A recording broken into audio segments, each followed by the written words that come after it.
সবাইকে স্বাগত RJ শারমিনের YouTube চ্যানেলে। আর আজকের আয়োজন হচ্ছে এক্স ফাইলস। আজকে এক্স ফাইলসে আপনাদের এমন একটি ঘটনা, এমন একটি সত্য কাহিনী আমি শোনাবো যা বহুল আলোচিত, যা এখনো পর্যন্ত আলোচনার তুঙ্গি রয়েছে, যে মিস্ট্রি এখনো পর্যন্ত বা যে রহস্য এখনো পর্যন্ত পুরোপুরি সলভ হয়নি। এটা নিয়ে তৈরি হয়েছে ডকুমেন্টারি, নেটফ্লিক্স তৈরি করেছে। কিন্তু আমি বলতে চাই যে শিনা বোরা মার্ডার মিস্ট্রি নিয়ে, আমি নামটা বলেই ফেললাম, আজকের এক্স ফাইলসের কাহিনীর নাম শিনা বোরা মার্ডার মিস্ট্রি। শিনা বোরা মার্ডারকে নিয়ে আমি বহু আগেই এটা নিয়ে কথা বলেছি। এটা এক্স ফাইলসের যে আমার বই আছে তার মধ্যে, এক্স ফাইলসের আমার যে বই বের হয়েছে তার মধ্যেও আছে। এই একটি ঘটনা আমার মনে হয় শুধু আমি কেন, যারাই শুনেছেন বহু সারা পৃথিবীতে সাড়া জাগিয়েছে। প্রত্যেকের মনে এই ঘটনা একটা কেমন অস্বস্তি, একটা দুঃখ, একটা বেদনার সৃষ্টি করে। কারণ যে ঘটনাটা ঘটে গেছে সেটা খুবই অস্বাভাবিক একটি ঘটনা। মার্ডার তো অনেকই হয়, কিন্তু এত নির্মম মৃত্যু কি আসলেই প্রাপ্য ছিল মেয়েটির? এবং যার হাতে সে খুন হয়েছে সে তার এতই আপন ছিল, কোনো মানুষের পৃথিবীর সবচাইতে আপন যে মানুষ, সে মানুষের হাতে যদি কেউ খুন হয় তার চাইতে দুঃখের আর কিছু হতে পারে না। তো আমি কথা না বাড়িয়ে সরাসরি ঘটনায় চলে যাচ্ছি। জিনিসটা আমাকে তখন ভীষণ রকমের, তখন কেন এখন আমাকে ভীষণ রকমের একটা কষ্ট দেয়, যে কারণেই আমি কথাগুলো বললাম। এবং আমি আপনাদেরকে একটা অনুরোধ করবো, নেটফ্লিক্সে যে ডকুমেন্টারিটা আছে শিনা বোরা মার্ডার কেস নিয়ে, সেটা আপনারা অবশ্যই দেখবেন। 2012 সালের 24 এপ্রিল মুম্বাই মেট্রো 1-এর মুম্বাই শাখায় কর্মরত শিনা বোরা হঠাৎ করেই উধাও হয়ে গেল। 25 বছরের হাসি খুশি এক তরুণী রাহুল নামের এক তরুণের সাথে ভালোবাসার সম্পর্কে আবদ্ধ। কিছুদিন আগে বাগদান সম্পন্ন হয়েছে তাদের। চোখে একসাথে একটা ছোট্ট ঘর বাঁধার স্বপ্ন। হঠাৎ কি এমন হলো যে সব কিছু ছেড়ে ছুড়ে চাকরি থেকে ইস্তফা দিয়ে বিদেশ চলে গেল মেয়েটি? আসুন, জানতে চাইলে শুনুন আজকের এক্স ফাইল। আমাদের চারপাশের মানুষের কাছে থাকে মোট দুটো মুখোশ, একটা নিজের জন্যে, একটা বাইরের মানুষের জন্যে।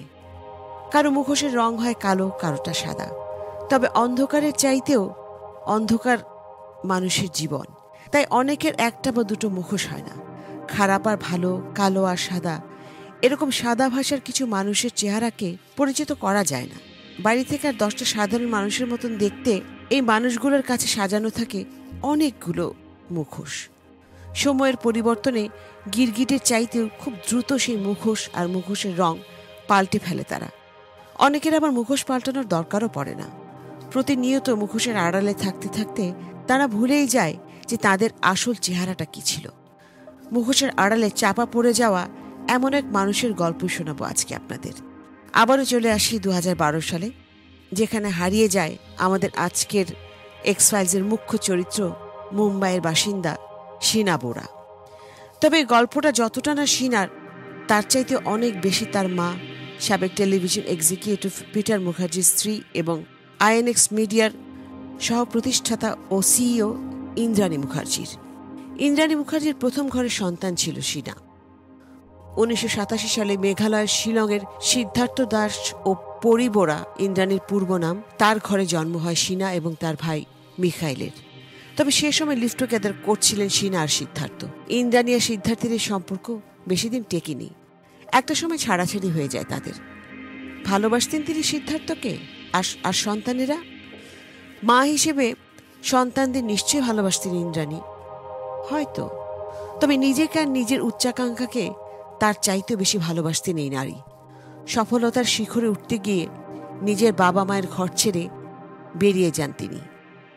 নিজের স্বার্থে সিদ্ধার্থের সম্পর্ক, সন্তানদের কথা মুখ ফুটে কখনোই কাউকে জানাননি ইন্দ্রাণী। উচ্চাভিলাষী নারী ছিলেন তিনি, উঠতে চেয়েছিলেন সফলতার সর্বোচ্চ শিখরে। আর সেই মতেই কাজ করতে থাকেন এই নারী। ছেলে মেয়েকে গুয়াহাটি থেকে নিজের বাবা মায়ের কাছে রেখে কলকাতায় চলে যান ইন্দ্রাণী। সেখানে তার পরিচয় হয় সঞ্জীব খান্নার সাথে। বিয়ে করেন তারা। সঞ্জীবের সংসারে একটি মেয়ের জন্ম দেন ইন্দ্রাণী। তবে কিছুদিন পরে ভেঙে যায় এই বিয়েটিও। কিন্তু থেমে থাকতে চাননি ইন্দ্রাণী এর পরেও। এবার আপনাদের শোনাবো এই পুরো খেলার আরেকটি বড় গুটি পিটার মুখার্জির কথা। পিটার মুখার্জি তখন বেশ নাম করা মিডিয়া পার্সোনালিটি। 2002 সালের কথা সেটা। রাতের বেলা লাইব্রেরি ক্যাফেতে দেখেন পিটার ইন্দ্রাণীকে। সেখানে ভালোবেসে ফেলেন। তখন তার সাথে ছিল অন্য আরেকজন নারী। সেই নারীকে ছেড়ে ইন্দ্রাণীর দিকে সমস্ত মনোযোগ দেন পিটার। খোঁজ নিতে বলেন নিজের কাছের লোকদের ইন্দ্রাণীর ব্যাপারে। এরপর আর খুব বেশি দিন অপেক্ষা করতে হয়নি পিটারকে। 1 মাসের ভেতরেই ইন্দ্রাণীকে বিয়ে করার সিদ্ধান্ত নেন পিটার মুখার্জি। ব্যাপারটা ইন্দ্রাণী মুখার্জির জন্য ছিল বেশ লোভনীয়, তাই না করার কথা ভাবেননি ইন্দ্রাণী, আর করেনওনি, কারণ তিনি ছিলেন উচ্চাভিলাষী এক নারী। 2002 সালে অনেক গুজবের অবসান ঘটিয়ে ইন্দ্রাণী নিজ থেকে 16 বছরের বেশি বয়সী মিডিয়া পার্সোনালিটি পিটার মুখার্জির সাথে সংসার শুরু করেন। বিয়ের সময় পিটারের অধীনস্থ হয়ে কাজ করতেন ইন্দ্রাণী। বিয়ের পর ইন্দ্রাণীর ছোট মেয়ে বিদেহীর সব দায়িত্ব পিটার নিয়ে নেন। বিদেহী ছিল ইন্দ্রাণী ও সঞ্জীব খান্নার মেয়ে। বিয়ের সময় খুব একটা জানাজানি করেননি ইন্দ্রাণী বা পিটার কেউই। কম ঘটা করে সম্পন্ন করা এই বিয়ে বেশ ভালো রকম প্রভাব আনে ইন্দ্রাণী ও পিটার মুখার্জির ব্যক্তিগত এবং পেশাগত জীবনে। পিটারের সমস্ত কাজের অংশ হয়ে দাঁড়ান ইন্দ্রাণী। 2000 সাল থেকে ওর্লির মার্লো বিল্ডিংয়ে ভাড়া করা ফ্ল্যাটে থাকতেন পিটার। সেটা কিনে নেন তিনি 2002 সালে। নিজেদের ইনক্স সার্ভিসের প্রাইভেট লিমিটেড কোম্পানিটি, যেখানে কাজ করার জন্য কলকাতা থেকে মুম্বাই আসা হয়েছিল ইন্দ্রাণীর, সেটার হেড হিসেবে কাজ করতে শুরু করেন তিনি। একটু একটু করে বেশ সফলতা লাভ করে প্রতিষ্ঠানটি। রিলায়েন্সের সাথে কাজ করতে শুরু করেন ইনক্স, যেটাকে কিনা ইন্দ্রাণী নিজেদের সবচেয়ে বড় ক্লায়েন্টের একজন বলে মনে করতেন। কোম্পানি একটু একটু করে উপরের দিকে নিজের জায়গা করে নেয়ার ফলাফলস্বরূপ 2005 সালে স্টার টিভিতে কৌন বনেগা করোড়পতির মতো জনপ্রিয় শো আবারও চালু করার সুযোগ পান চ্যানেলটির তৎকালীন সিইও পিটার মুখার্জি। 2006 সালে শোয়ের হোস্ট অমিতাভ বচ্চন অসুস্থ হয়ে পড়লে অবশ্য বন্ধ হয়ে যায় সেই শোটি। ফলে খুব দ্রুত নিজের কাছ থেকে বিদায় নিতে বাধ্য হন পিটার, আর শুরু হয় ইনক্স নিউজ এবং ইনক্স মিডিয়ার। 2007 সালে ইনক্সের চিফ স্ট্র্যাটেজি অফিসার এবং চেয়ারম্যান হন পিটার। তাই খুব বেশি দিন ইন্দ্রাণীকে দূরে থাকতে হয়নি ইনক্স থেকে। কিছুদিন পরেই সিইও হিসেবে ইনক্সে যোগদান করেন ইন্দ্রাণী। সবকিছু ভালোভাবেই চলছিল এই দম্পতির জীবনে, অন্তত বাইরের দুনিয়ার সবাই সেটাই জানত। কিন্তু ঘটনার অন্তরালে ঘটে চলেছিল অন্য ঘটনা, আর তার আড়ালেও অন্য খেলায় মেতেছিলেন ইন্দ্রাণী। 2006 সালে মেয়েকে পড়াশোনার জন্য নিজের কাছে নিয়ে আসেন ইন্দ্রাণী। ওর্লির মার্লো হাউজিং সোসাইটিতে শিনাকে রাখেন ইন্দ্রাণী। সেন্ট জেভিয়ার্সে ভর্তি করিয়ে দেন তাকে। সেখান থেকে ব্যাচেলর অফ আর্টস শেষ করে শিনাকে নিজের বোন পরিচয় দিয়ে বাড়িতে তোলেন ইন্দ্রাণী। সবকিছু ঠিকঠাকই চলছিল। পড়াশোনা শেষ করে 2009 সালে রিলায়েন্স ইনফ্রাস্ট্রাকচারে ম্যানেজমেন্ট ট্রেইনি হিসেবে কাজে যোগ দেন শিনা, যেমনটা আগেও বলা হয়েছে। এর ভেতরে 2007 সালে পিটার মুখার্জি স্টার ইন্ডিয়ার সিইও পদ থেকে সরে আসে আর ইন্দ্রাণীর সাথে যুক্ত হয়ে আইনক্স মিডিয়া নামে একটি কোম্পানি প্রতিষ্ঠা করেন। তবে এরপর 2009 সালে নতুন এই কোম্পানিটি বিক্রি করে দেন তারা। ইন্ডি মিডিয়া নেটওয়ার্ক কিনে নেয় পিটার এবং ইন্দ্রাণী মুখার্জির ইনক্স মিডিয়া অ্যান্ড নিউজএক্স। ওদিকে শিনার জীবনটাও থেমেছিল না। 2011 সালের জুনে অ্যাসিস্ট্যান্ট ম্যানেজার হিসেবে মুম্বাই মেট্রো ওয়ানে যোগ দেয় তিনি। মায়ের সাথে বিভিন্ন অনুষ্ঠানে অংশ নিতেও দেখা যায় তাকে। পরবর্তীতে প্রকাশ পায় সেসব ছবিও। তবে সেখানে মা নয়, ইন্দ্রাণীকে নিজের বোন হিসেবেই মেনে নিয়েছিল শিনা, আর সবার কাছে ইন্দ্রাণী প্রকাশও করেছিল সেটাই। কিন্তু পুরো ব্যাপারটা ঝামেলা তৈরি হয় তখন, যখন সৎ বাবা পিটার মুখার্জির ছেলে রাহুলের সাথে সম্পর্কে জড়িয়ে যায় শিনা। রাহুল পিটারের আগের ঘরের 2 সন্তানের ভেতর ছোট ছেলে। বাবার সাথে মুম্বাইয়ে থাকা হতো রাহুলের। সেখান থেকে ঘনিষ্ঠতা তৈরি হয় শিনা ও রাহুলের। একে অন্যকে অনেক বেশি ভালোবেসে ফেলে তারা। মায়ের বোন হওয়া সত্ত্বেও শিনাকে মনে ধরে যায় রাহুলের। কথাটা প্রকাশ করে রাহুল, বাধা দেয়নি শিনাও। পরবর্তীতে ভালোবাসা থেকে রাহুলের কাছে সৎ হতে চায় শিনা। জানিয়ে দেয় সত্যি, ইন্দ্রাণী যে আদতে শিনার বোন নয়, মা, সেটা রাহুলকে বলে দেয় শিনা। আর রাহুল সেটা জানিয়ে দেয় তার বাবাকে। এর পেছনে অবশ্য শিনার সাথে জীবন কাটানোর উদ্দেশ্যটাই মুখ্য ছিল, ইন্দ্রাণীকে ছোট করা নয়। কিন্তু তাদের এই সম্পর্ককে মেনে নিতে কষ্ট হয় ইন্দ্রাণীর। মেয়েকে সরাসরি না করে দেন তিনি এই সম্পর্কে জড়াতে। অবশ্য সিনা খুব একটা আমল দেয়নি মায়ের কথায়। বারবার বলার পরও রাহুলের সাথে সম্পর্কে কোনো ছেদ করেনি সিনা। একটা সময় কোথায় কাজ হচ্ছে না দেখে খুব রেগে যায় ইন্দ্রাণী। একদিন সামলাতে না পেরে অকথ্য ভাষায় গালিগালাজ করেন ইন্দ্রাণী মেয়েকে। এই কাজটি তিনি নিয়মিতই করতে থাকেন। বাধ্য হয়ে পরবর্তীতে সিনা ইন্দ্রাণীর কাছে ইমেল করে তার মনের কথা জানিয়ে দেয়। মেইলে সে লেখে, আমি রাহুলের সাথে খুব সুখী আর নিরাপদ আছি। আমাকে যারা ভালোবাসে তাদের জন্য বা আমার বাবা মায়ের জন্য এটাই কি যথেষ্ট না? তুমি জীবনে যা করে আনন্দ পেতে চেয়েছো সেটাই করেছো। আমারও সেই খুশিটা প্রাপ্য। তাতে তুমি কেন কষ্ট পাচ্ছ? আমি তোমার মেয়ে। তোমার কিছু ব্যাপার আমার ভেতরেও আছে। আমিও আমার রাস্তা বেছে নেব আর ভালোই থাকবো। ইন্দ্রাণী অবশ্যই থেমে যাননি। ক্রমাগত চেষ্টা করে গিয়েছেন মেয়ে আর রাহুলকে আটকানোর। পিটার মুখার্জি আর রাহুলের কাছে সিনার আসল পরিচয় প্রকাশ পেয়ে গিয়েছিল। তারা জেনে গিয়েছিল সিনা ইন্দ্রাণীর মেয়ে। আর কোনো পথ না পেয়ে রাহুল নিজেই বাবাকে জানায় সিনার আসল সম্পর্কের কথা। তবে প্রথমে সেটা একেবারে বিশ্বাস করতে চাননি পিটার মুখার্জি। অবশ্য পিটার অনেকটা নিমরাজি ছিলেন এই বিয়েতে। একটা সময় ইন্দ্রাণীর চাইতে রাহুল আর সিনা হয়ে পড়েছিল পিটারের বেশি ঘনিষ্ঠ। ইন্দ্রাণী ভয় পাচ্ছিলেন পিটার তার সব সম্পত্তি সিনা আর রাহুলের নামে লিখে দেবে। সিনার সাথে খুব একটা সময় কাটাননি ইন্দ্রাণী। এমনকি প্রথম ঘরের সন্তান হিসেবে সিনা যে তার খানিকটা অপছন্দের ছিল, নিতান্ত বাধ্য হয়েই যে সিনার দায়িত্ব তাকে নিতে হয়েছিল, সেটা প্রকাশ পেত ইন্দ্রাণীর সমস্ত কর্মকাণ্ডেই। সিনা বড় মেয়ে হলেও ইন্দ্রাণীর টান বেশি ছিল সঞ্জীব খান্নার ঘরে জন্ম নেয়া তার দ্বিতীয় মেয়ের প্রতি। বিধিকে সম্পত্তির খানিকটা দিতে রাজি ছিলেন ইন্দ্রাণী। তাতেও একটু খুঁতখুঁতানি ইন্দ্রাণী মুখার্জির ভিতর ছিল না তা নয়। তবে আর যাই হোক, নিজের মেয়ের জন্য হাত থেকে পিটারের সম্পত্তি যেতে দিতে রাজি ছিলেন না তিনি। তাই সিনাকে রাহুলের সাথে মিশতে নিষেধ করেন তিনি। একটা সময় পানি গড়ায় পিটার পর্যন্ত। এতদিন পিটার ব্যাপারটা রাহুলের মাধ্যমে জানতেন। এবার পিটারকে পুরো ব্যাপারটা, সেটা নিয়ে ইন্দ্রাণীর যে কর্মকাণ্ড সেসব জানায় সিনা।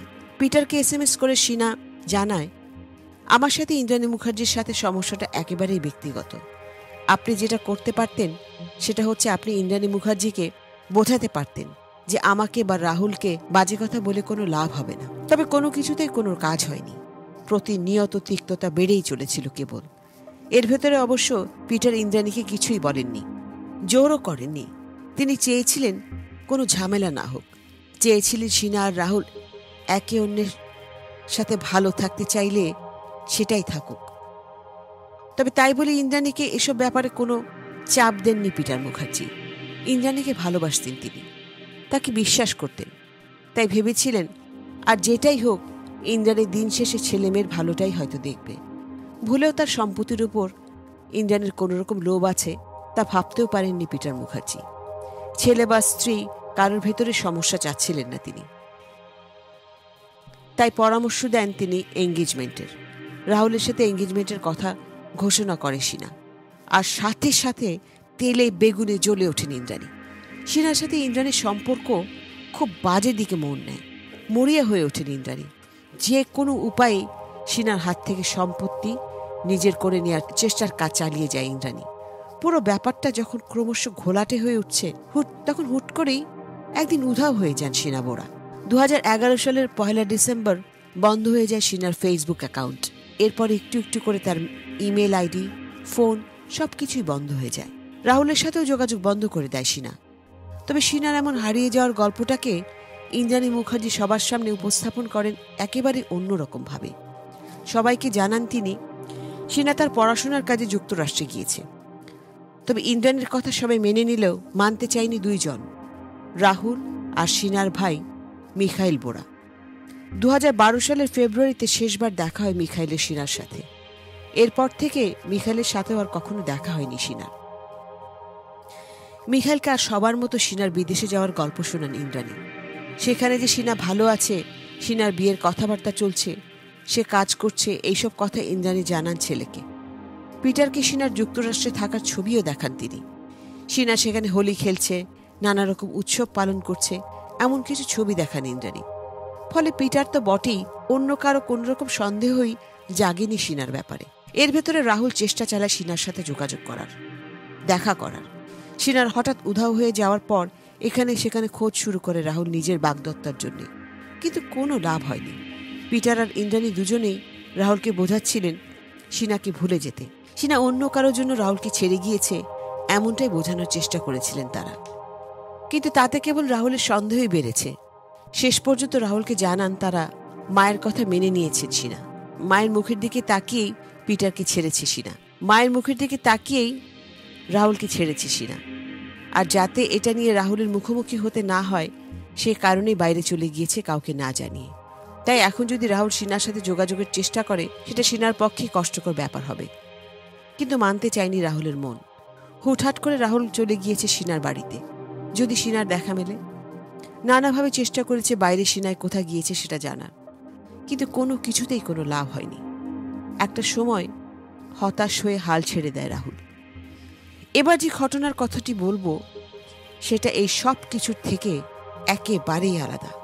অন্তত পুলিশ কিংবা কারো কাছে একবারের জন্যও মনে হয়নি যে শিনা বোরার উধাও হয়ে যাওয়া আর কোথাও কোনো একটা পোড়া লাশ পাওয়ার ভেতরে কোনো রকম সম্পর্ক থাকতে পারে। 2012 সালে রায়গড় জেলায় একটি পোড়া লাশ পাওয়া যায়। সেখানে কেবল লাশের কিছু হাড়গোড় পড়েছিল। আশেপাশের মানুষেরা বাজে গন্ধ পেয়ে পুলিশকে খবর দেয়, আর তারপর পুলিশের হাতে সৎকার হয় লাশের। দুঃখজনক হলেও সত্যি যে সে সময় লাশের কোনো রকম কোনো তথ্যই রাখা হয়নি পুলিশের খাতায়। মিসিং ডায়েরিতে না থাকায় খোঁজ করাও হয়নি তেমন। সত্যিটা হয়তো এভাবেই চাপা পড়ে থাকতো। তবে 4 বছর পর পুরনো শিনা বোরাকে নিয়ে কথা ওঠে তখন, যখন অস্ত্রসহ পুলিশের হাতে ধরা পড়ে শ্যামভার পিন্টুরাম রায়। অবৈধ অস্ত্র রাখার জন্য পুলিশ অফিসার গণেশ দালিভ শ্যামকে আটক করে। অস্ত্র নিয়ে পালাচ্ছিল সে সময় শ্যাম। থানায় নিয়ে যাওয়া হয় তাকে। অস্ত্রের ব্যাপারে সত্যি কথা বলানোর জন্য বেশ কিছু ধোলাই খায় গাড়ি চালক শ্যাম। মার খেয়ে সব সত্যি কথা বলে দেয় সে, আর সেই সাথে বলে দেয় অনেকদিন আগে একটি খুনের ঘটনায় তার জড়িয়ে থাকার কথাও। অবশেষে 2-2 মেলায় পুলিশ। খোঁজ মেলে সে পোড়া লাশের মালিক 4 বছর আগে হারিয়ে যাওয়া শিনা বোরার। 2015 সালের 26শে আগস্ট সবার কাছে শিনাজি ইন্দ্রাণীর বোন নয়, মেয়ে, এই সত্যিটা প্রকাশ করে শিনার ভাই মিখাইল। পুলিশকে আর খুব বেশি খোঁজাখুঁজি করতে হয়নি। শ্যাম নিজেই শিনাকে কোথায় হত্যা করা হয়েছে, সাথে কারা ছিল আর কোথায় তাকে পোড়ানো হয়েছে সে সব দেখিয়ে দেয়। শ্যাম ইন্দ্রাণী আর তার সাবেক স্বামী সঞ্জীব খান্নার নামও জানায় পুলিশকে। তাদের পরিকল্পনা অনুসারেই এমনটা হয়েছে বলে জানায় সে। খুনের আগে ইন্দ্রাণী জায়গা খোঁজা শুরু করে। শেষমেশ লাশ ফেলার জন্য একটা পছন্দসই জায়গা খুঁজে পায় সে। 2012 সালে নিজের প্রাক্তন স্বামী সঞ্জীব খান্নাকে মুম্বাইয়ে ডেকে নেয় ইন্দ্রাণী। সাবেক স্বামী হওয়া সত্ত্বেও সঞ্জীবের বরাবর টান ছিল ইন্দ্রাণীর প্রতি। সেই সাথে শিনা না থাকলেও নিজের মেয়ে বিদেহীর রাস্তা পরিষ্কার হবে ভেবে ইন্দ্রাণীর ডাকে ছুটে আসে সঞ্জীব। 2012 সালের 24 এপ্রিল সঞ্জীব খান্না ওর্লির হোটেল হিল টপে চেক ইন করেন। শিনাকে মারার জন্য আলাদাভাবে একটি ওপেল কোর্সা ভাড়া করেন ইন্দ্রাণী। ওই দিন শিনাকে দেখা করতে বলেন ইন্দ্রাণী। নিজের ভেতরে থাকা সব ধরনের ঝামেলা মিটিয়ে ফেলার জন্য দেখা করতে চান তিনি। প্রথমে রাজি না হলেও একটা সময় মায়ের সাথে দেখা করতে রাজি হয়ে যায় শিনা। 24 তারিখ বিকেলে দেখা হয় মা মেয়ের। শিনার সাথে দেখা করতে যাওয়ার আগে নিজের প্রাক্তন স্বামীর সাথে হোটেলে দেখা করতে যান ইন্দ্রাণী। তারপরের 1 ঘন্টা পরের কথা, রাহুল শিনাকে বান্দ্রার লিঙ্কিন রোডের ন্যাশনাল কলেজের সামনে নামিয়ে দেয়। ইন্দ্রাণী, সঞ্জীব আর শ্যাম গাড়ি করে তখন দেখা করতে আসে শিনার সাথে। গাড়িতে ইন্দ্রাণী সামনের সিটে শ্যামের সাথে বসেছিলেন, আর পেছনে শিনা আর সঞ্জীব বসেছিল। বান্দ্রার একটু নির্জন রাস্তায় গাড়ি চলে গেলে সঞ্জীব খান্না হঠাৎ গলা টিপে ধরে শিনার এবং তারপরে তাকে মেরে ফেলে। তবে গল্পটা এখানেই শেষ হয়নি। শিনার লাশ নিয়ে ওর্লির বাড়িতে আসে ইন্দ্রাণী। সেখানে শিনার দেহ একটা ব্যাগে ভরে ফেলেন তিনি। তারপর ব্যাগটাকে গাড়ির পেছনের ট্রাঙ্কে রেখে দেন। এই ঘটনার পর সঞ্জীব নিজের হোটেলে ফিরে যায়। ইন্দ্রাণী বাসাতেই থাকেন, আর শ্যাম লাশের সাথে পুরোটা রাত গাড়িতে কাটায়। 25 এপ্রিল খুব ভোরবেলায় রায়গড়ের পেন টেহসিলে অবস্থিত পাগর গ্রামে চলে যায় তারা 3 জন। রাস্তায় পুলিশ বা অন্য কারো যাতে কোনো রকম সন্দেহ না হয়, সেজন্য শিনাকে সানগ্লাস পরিয়ে মাঝের সিটে বসায় তারা। শিনার এক পাশে বসে সঞ্জীব, অন্য পাশে ইন্দ্রাণী। নির্ধারিত স্থানে পৌঁছে যাওয়ার পর শিনা যে ব্যাগে আছে সেটাকে পেট্রোল দিয়ে ভরে ফেলে ইন্দ্রাণী। এরপর আগুন লাগিয়ে দেওয়া হয় সেই ব্যাগে। সেই আগুন জ্বলতে থাকে যতক্ষণ না শিনার শরীরের চিহ্ন মুছে যায়। আগুন থেমে গেলে স্বস্তির নিঃশ্বাস ফেলে ইন্দ্রাণী, সঞ্জীব আর শ্যাম। তারপর মুম্বাইতে ফিরে আসে তারা। পরের দিন কলকাতার দিকে রওনা দেয় সঞ্জীব খান্না। 2015 সালের 25শে আগস্ট ইন্দ্রাণী মুখার্জিকে শিনা বোরা হত্যা মামলায় গ্রেপ্তার করে পুলিশ। বেশ কিছু চার্জ আসে ইন্দ্রাণীর উপরে। 302 হত্যা, 2001 গুম এবং 31 সন্ত্রাসী কার্যক্রম ইত্যাদির অভিযোগে পুলিশ কাস্টাডিতে নেওয়া হয় তাকে। তবে সবার আগ্রহের কেন্দ্র ছিল শ্যাম আর ইন্দ্রাণী বাদে গাড়িতে থাকা তৃতীয় ব্যক্তিটি। কে ছিল সে? তখনও পর্যন্ত উত্তরটা ঘোলাটে ছিল, কিন্তু অনেকেই হত্যাকে অনার কিলিং বলে মনে করেছিল। রাহুলের সাথে শিনার যাতে বিয়ে না হয় সে কারণে এমনটি করেছিল ইন্দ্রাণী, এমনটাই ভাবা হচ্ছিল। পিটারের সব সম্পত্তি আত্মসাৎ করাকেও এই খুনের অন্যতম কারণ হিসেবে মনে করেছিলেন অনেকেই। বিশেষ করে নিজের বড় সন্তান শিনার চাইতে বিদেহীর প্রতি টান বেশি ছিল ইন্দ্রাণী। 2005 থেকে 2008 সালের এক হিসেব মতে নিজের টাকার বেশিরভাগটা ইন্দ্রাণী শিনাকে নয়, দিয়েছিলেন বিদেহীকে। তাই শিনা রাহুলকে বিয়ে করে পিটার মুখার্জির পুরো সম্পত্তি পাবে সেটা মোটেই মেনে নিতে পারছিলেন না ইন্দ্রাণী। তবে কেউ কেউ আবার তৃতীয় ব্যক্তির স্থানে পিটার মুখার্জিকেও বসিয়ে ভাবছিলেন টাকার জন্য শিনাকে খুন করতে ইন্দ্রাণীকে সাহায্য করেছিল পিটার। আইএনএক্স বিক্রির সময় যে টাকা পেয়েছিলেন ইন্দ্রাণী ও পিটার, সেগুলোকে ঝামেলার ভয় আত্মীয় স্বজনের ব্যাংকে ট্রান্সফার করে দেয় তারা। আর এই আত্মীয়দের ভেতরে একজন ছিল শিনা। মনে করা হয়েছিল এই টাকা নিয়ে ঝামেলা হওয়ার কারণেই ইন্দ্রাণী আর পিটার মিলে শিনাকে হত্যা করে। অবশ্য এই সময় বারবার নিজের বাবাকে নির্দেশ বলে দাবি করে রাহুল। আর রাহুল যে সত্যি বলছে সিবিআই আর পুলিশের কাছে পরিষ্কার হয়ে যায় তখন, যখন 2015 সালের 26শে আগস্ট কলকাতা থেকে গ্রেপ্তার করা হয় সঞ্জীব খান্নাকে। সঞ্জীবের উপরেও ছিল সেকশন 364 কিডন্যাপিং, 302 হত্যা, 120B ষড়যন্ত্র এবং 201 গুমের অভিযোগ। সঞ্জীব নিজে সব অপরাধ স্বীকার করে নেয়। তবে এর ভেতরে 2015 সালের 19শে নভেম্বর সিঙ্গাপুরে শিনা বোরা নামে টাকা ট্রান্সফার এবং এই হত্যার সাথে যুক্ত থাকার সন্দেহে গ্রেপ্তার করা হয় পিটার মুখার্জিকে। Sheena Bora murder case special public prosecutor হিসেবে লরেন কবিতা পাতিল এবং ভারত বাদামি জানান কেবল শিনাকেই না, তার ভাই মিখাইলকে মেরে ফেলার পরিকল্পনা ছিল ইন্দ্রাণীর। তবে সেটা সম্ভব হয়নি। মিখাইল সৌভাগ্যক্রমে বেঁচে যান ইন্দ্রাণীর হাত থেকে। তারপর 2017 সালে এসে পিটারের পরিবার থেকে জানানো হয়েছিল যে পিটার মুখার্জি আর ইন্দ্রাণীর সাথে থাকতে রাজি নন। যদি ইন্দ্রাণীর জন্মদিনে পিটার মুখার্জি জেলে একটি চিঠি পাঠান যেখানে লেখা ছিল যে এই ঝামেলাগুলো মিটে গেলে আবার তারা একসাথে থাকতে পারবেন বলে আশা করছেন। কিন্তু শেষ পর্যন্ত পিটার মুখার্জির দিক থেকে ইন্দ্রাণীর জন্য ডিভোর্স ছাড়া আর কিছুই বলার ছিল না। তারপর বহুদিন পার হয়ে গেছে, তবুও এখনো একটু হলেও সন্দেহ রয়ে গেছে সবার শিনা বোরা মার্ডার কেসে পিটার মুখার্জির সংশ্লিষ্টতা নিয়ে। গোয়েন্দাদের পাওয়া তথ্যানুসারে শিনা তার মায়ের কাছে ক্রমাগত 3BH ফ্ল্যাটটি চাচ্ছিল। ব্যাপারটা ইন্দ্রাণী পিটার মুখার্জির সাথে আলোচনা করে আর সবকিছু জেনেই পিটার মুখার্জি শিনাকে হত্যার ব্যাপারে সমর্থন জানায়। কিন্তু আসলেই কি তাই?